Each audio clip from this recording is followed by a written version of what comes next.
Hello and welcome to another political dialogue program. This week we have very important guests. Would like to welcome them first. Dear Maria Arsenkova, thanks for joining us today. You are from Macedonia and you are a human rights activist as well as a feminist activist. Dear Vika Susnik, thanks for joining us today, and you are joining us from Slovenia and working as a journalist. Thanks for joining us to both of you. Would like to start with dear Maria.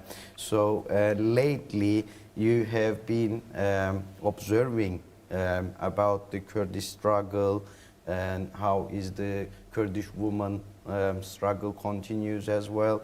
So how did you know about, first of all, how did you meet with the Kurdish women's struggle? Let's start from there. Okay, well, first of all, thank you for inviting us to speak to you today and for giving us this wonderful tour of your media channels. The Kurdish struggle, for me, at first, I think like most people, I knew it as a national liberation struggle, as an oppressed people with no country, with no state. So they're looking for they're looking for their own state, and I think this is a very big myth. People don't really understand what the Kurdish struggle actually is about. And I also had heard about Rojava as a place where there is autonomous organization of the people, but also this too was presented to me in some way like this holy place to go to, for example, to do like a pilgrimage or something, but I didn't really understand how to bring Rojava back to Europe, back to us, for example. So I didn't know that much. I only knew these bits and pieces of the history. And then last summer, actually, so pretty recently, there was an ADM organized event in my hometown in Skopje. So the Academy of Democratic Modernity came to my city, and I realized that this was an opportunity I had to take to learn more, because I was always very intrigued, but I didn't have the chance or the materials to learn more. And so this is where I met my first Heval, and he was very patient, he was very informative, he explained everything very thoroughly. I started reading Öcalan's works, and I was immediately convinced of the truthfulness of the paradigm. But it took until this year in April, when I went to Slovenia for the first International Women's Seminar there, to actually connect myself to the struggle in a more deeper sense, and especially understand the women's liberation aspect of the whole struggle and how important and groundbreaking it is actually for the revolutionary struggle worldwide. So this is where I got involved more actively and more directly in the works also of the Academy, and now finally I'm involved in the European platform, which is in preparation, and we're working hard to prepare a very good workshop on how to build autonomy. This is where I'm included. So I have to say that it's been only a year, but I've learned already so much, and I've deepened my ideology so much, and it's going much faster than I expected. Thank you. That's a to-the-point explanation. I would like to ask you about Öcalan and his ideas as well, because you mentioned that you already start reading the Öcalan's books. But just before that, would like to go for Vika. Dear Vika, thanks again. And how did you meet with the Kurdish struggle? How did you find it? What is your observations, and how did you learn about it, first of all? Yeah, firstly, I would like to thank you for the invitation. And yeah, I've known about the Kurdish movement and, for example, Öcalan's paradigm for about 2 to 3 years now.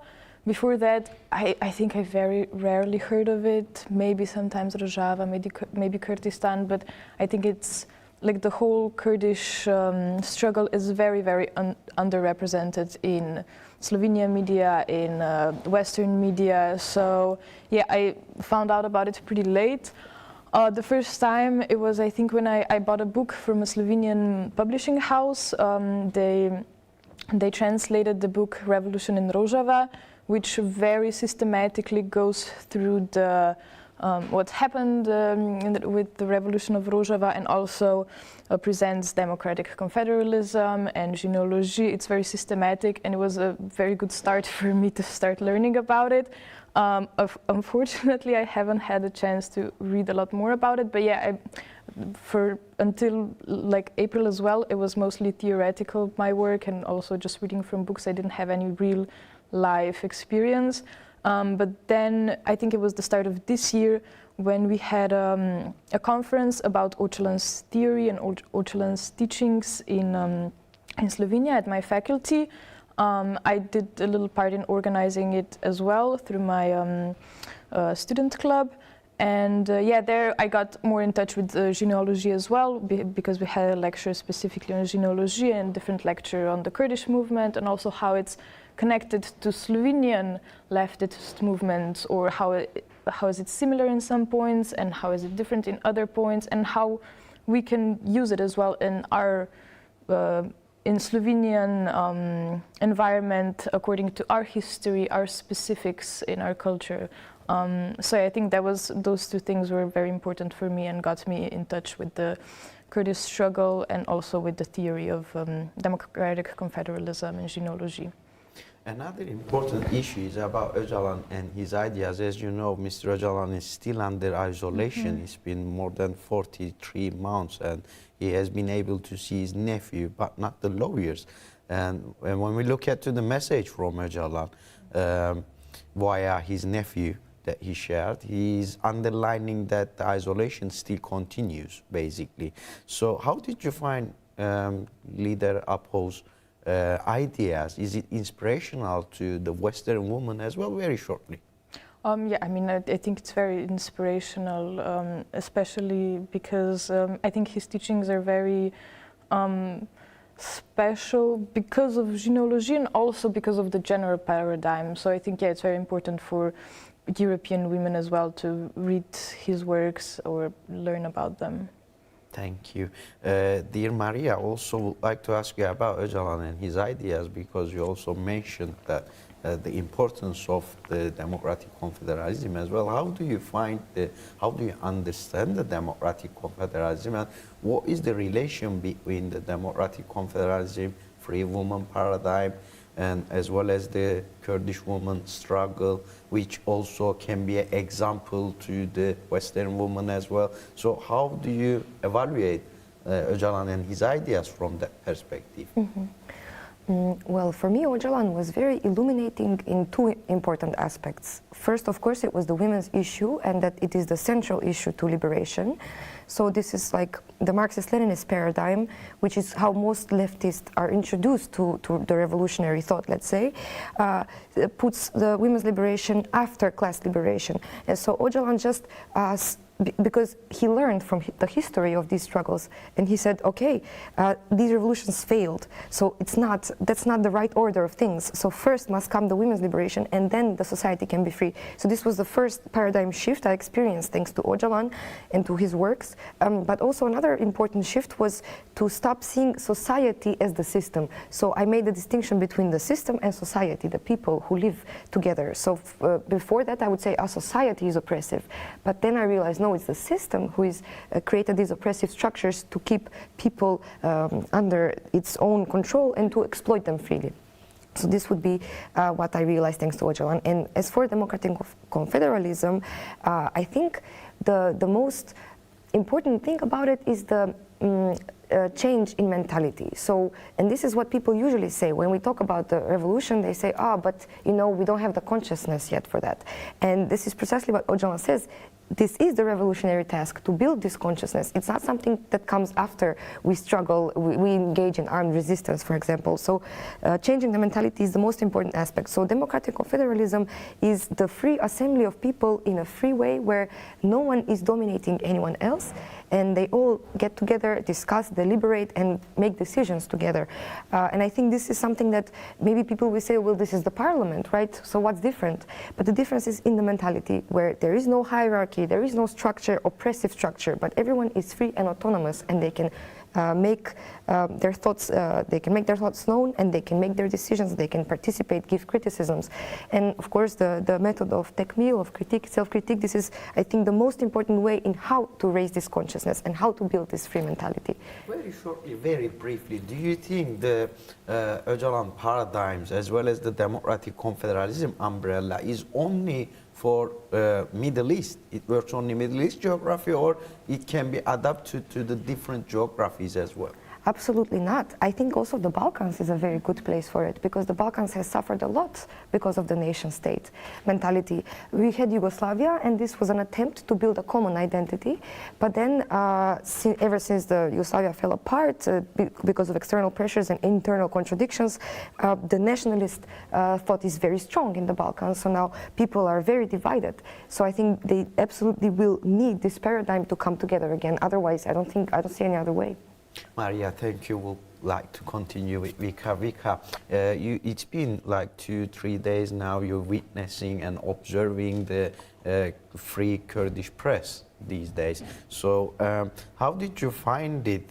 You have listened in seminars, in meetings, a different media perspective, basically, from your country or the mainstream media. So, the free media, the free press, which is led by the Kurdish press, basically, has a different perspective, and the officials of the Kurdish media has shared this with you. How do you find it? What is your observations? How would you like to evaluate the position of the free press, free media, and how do you find its perspective? I mean, for me, I must say I'm very lucky because I'm working at a student radio in Ljubljana in Slovenia, where we also, at least, I mean, are part of the radio, and I think the radio in general does work in kind of a similar way to Free Kurdish Press, just in the sense that it's a lot more democratic and we have a lot more freedom with what we want to report about, what we want to write about. So it's very different from, for example, national or commercial media. So I have had some similar experiences to what I've heard here. But for me, it was just really great to see these things in person, firstly, and then secondly, also to see other, and also I think bigger media that actually has people employed there, because our student radio is, we don't have enough money firstly to actually employ people. There are some, but it works, I wouldn't say on a smaller scale, because there are a lot of people contributing, but each person contributes on a smaller scale. No one can afford to have this as their, for example, main job or main occupation. So it's really great to see different media actually managing to do that, to work on such a scale as your media and also Vujin TV that we saw works, and upkeep this kind of democratic organization. Co-chairs, I think, are great. We don't have that even at our radio. I think that's a really good way to also apply the paradigm also in different institutions. So yeah, a lot of things were I saw before, but in a different way. A lot of things were very new to me, and it was just really great to see them in person. Maybe not just, you know, read about things, but actually talk to people who work like that and hear their experiences one-on-one. What else needs to be done to make it more collective, the Kurdish women's struggle, as well as the Slovenia or Macedonia struggle, women's, the Western women's, how they can get involved to the Kurdish women's struggle, specifically for the free press as well, because the collectivism will bring much more internationalist solidarity, which is so important during this period of the age that we live. So what is your suggestion? I think this is a very complex question, of course, but I would say that things like this, delegations, to meet people in person, to exchange contacts, to see how other things are organized, to see how other people work, to hear their experiences, and maybe we're able to try to apply that at home as well. And I think just this exchange that is happening right now, I think, is a very important step in the way to make media also in other parts, I guess, similar to Kurdish media, because I think it's a very good example of how media can work and maybe should. I think it should work like that. Thank you, Maria. That was very clear. You make the complex question to the point. Thank you. Maria, also, how about let's continue with the solidarity questions, because we're coming to an end of the program. So we have few minutes left. Very quickly, would like to do one turn as well, one more turn. So as I asked to Vika as well, how do you like to evaluate the coming to much more solidarity network, creating the solidarity network between the Kurdish women, because the Kurdish woman free paradigm of the leader Apo is much more global now, and with the campaign that the Kurds and their friends running, which is called Freedom for Öcalan, Political Solution for Kurdish Question, is spreading the ideas of Öcalan. It's not only asking a freedom for Öcalan, it's also explaining to the different nations how the Öcalan ideas are. So from that perspective, very shortly, what is your suggestions? Same as Vika suggested, that these kind of seminars and meetings should be grown and done much more. So is there anything else you would like to add on to that? I would just like to add the importance of the first European People's Platform that is happening soon. I think this will be a very important historical moment in building this international solidarity, because all the anti, or almost as much as we can, the anti-systemic struggles and organizations will come at one place. They will meet and they will be able to discuss and work together. And at the end, there is the idea or the goal to create a common perspective that we'll put on paper. So it will not only just be discussions and with nothing concrete, but we will come up with a certain strategic plan and that we will do together. So I think this is a very important point in building solidarity. And of course, the works of the Academy of Democratic Modernity is very important, because they, through these organizing these seminars and educations, they are spreading the paradigm, but they're also learning from the local struggles wherever they go, and they're also updating the paradigm at the same time. So I think this is the way it should continue and just grow stronger. And of course, the Jinjian Azadi movement, so the women's liberation movement, has grown a lot. Now it's become, as you say, a global slogan, and it's not only the Kurdish slogan anymore, and it's very powerful. So yes, we keep organizing around these three words, and we keep fighting and struggling together.